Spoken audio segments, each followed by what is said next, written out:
It was 9 months ago that we replaced the engine oil in this thing with olive oil. And I'm here to tell you, this cantankerous nug is still going.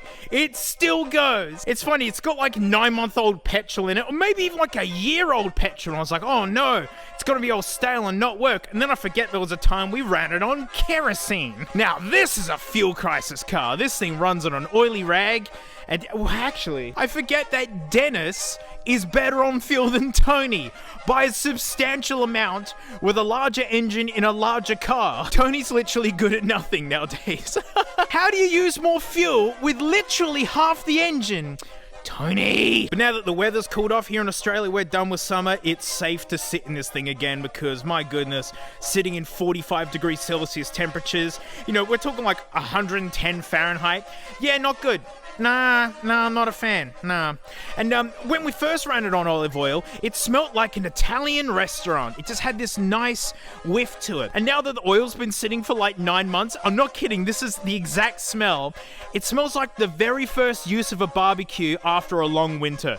That first cook-off where it's just old, stale garbage burning off. Because it's funny how much of the exhaust smell is flavored by the oil. Maybe it's just a Tony thing. I haven't even looked at the oil. Oh, it's, you can barely see it. It's still crystal clear. Wow, look at that. Alrighty. I was wondering if it was going to go moldy and like get all tinged and whatnot, but then it's kind of like the Pepsi milk that we did, where we replaced the coolant in that Volkswagen with a Pepsi and milk combination. It didn't go moldy, but you know, it wasn't nice, but it didn't go moldy, and I think it was literally just because there was just like aftertastes of antifreeze all through the system that killed any bacteria that could have lived in it, and then, you know, this is going to have trace amounts of engine oil all through it, and that's just going to keep the bacteria away. Bacteria is a living thing, you know? There's a lot of surfaces that it can't exist on because it has to be alive. But yeah, it's got a old cooking oil smell to it. Thinking of my Mercedes S-Class? I mean, yeah, it's not an S-Class. What it proved is that this thing's still going hard. I think we got to go for a bit of a spin. I actually have to jumpstart this little turd. Oh, come on. No. Oh. Come on, Tones. Oh.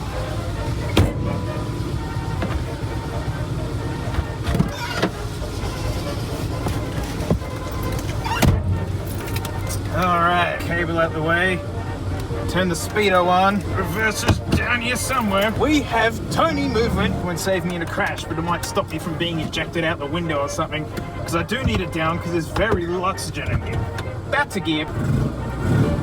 Oh, what a machine. The throttle response is good, but everything else is not. Alright.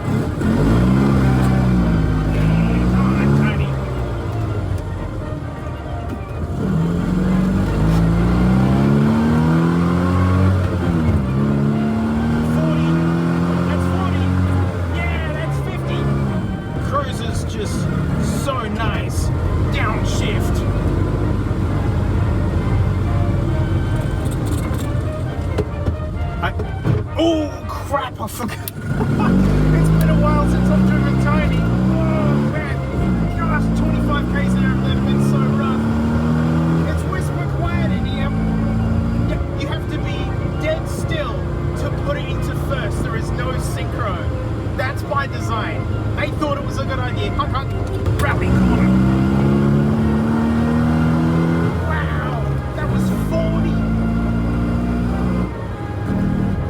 Ready? 3, 2, 1. Yeah. We gained 3 kilometers an hour just then. Damn shit.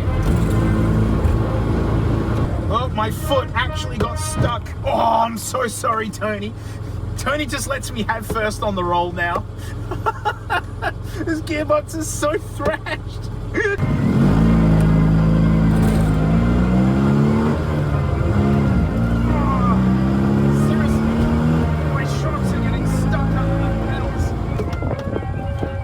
See how cramped my feet are.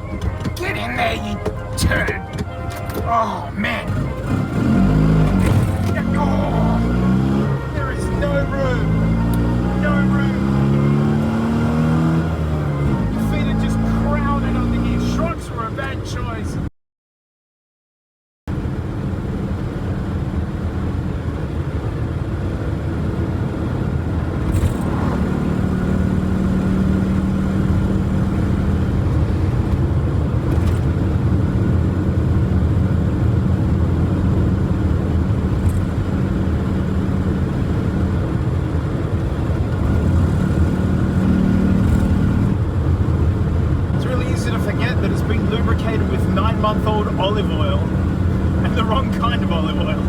kind used for dipping bread with.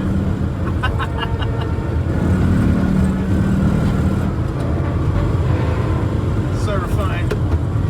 Here's another kick.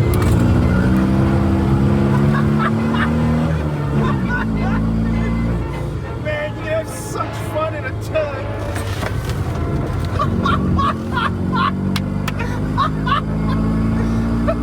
That was amazing.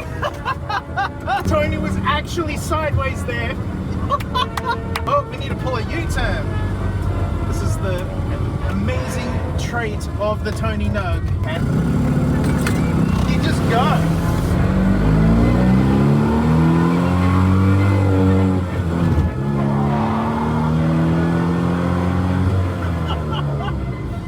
Tony rolled over so bad there, just out of power. Did you hear it? Went, yeah.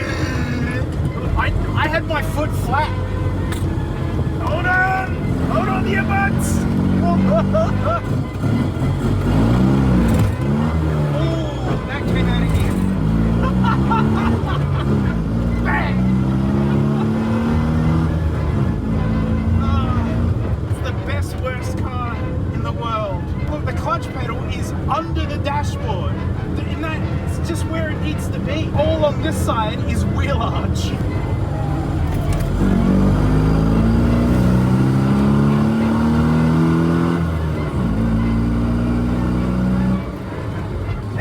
First.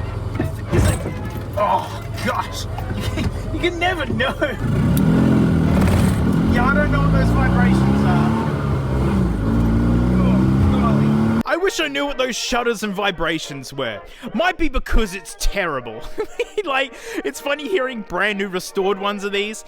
They sound the same, right? And that olive oil is no issue at all. There's no knocking, there's nothing. Like, stale fuel, 9-month-old olive oil.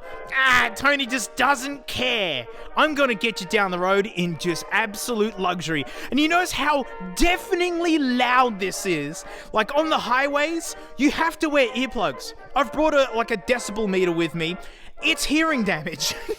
It's actual hearing damage. And every one of those shifts, I'm here to tell you, was flat out. That was foot to the floor. You have to drive it flat out. There is no other way. And then you see like the camera vibration, like brrr, brrr. Man, what an adventure. It is literally the best, worst car ever. I only know about these things because James had one. He dailied it for like 10 years until his new house, which is up a big hill. Like the car just kept blowing up gearboxes. And James got into these things because he read an article that these were one of the worst cars ever built. And he looked at it and went, I gotta get me one of them. And you know what? If you keep the battery fresh, which I hadn't, you know, that's my fault. That's not Tony's fault. Tony just cranks and goes. It's the most reliable it's ever been. I think the 98 Corolla is now less reliable than Tony currently, right? That thing's getting over the hill. That's a crazy day where Tony beats a 98 Corolla in reliability. Seriously, look at the issue with the pedal placement. It is cramped, right? That's the wheel arch. All of it is wheel arch, and your foot for the clutch is under the dashboard. Underneath it, wearing the Schrocks, not a good idea. I was stamping all over my own feet. Well, off to rotten storage again for another 9 months, because, my goodness, this thing is rough. It is rough.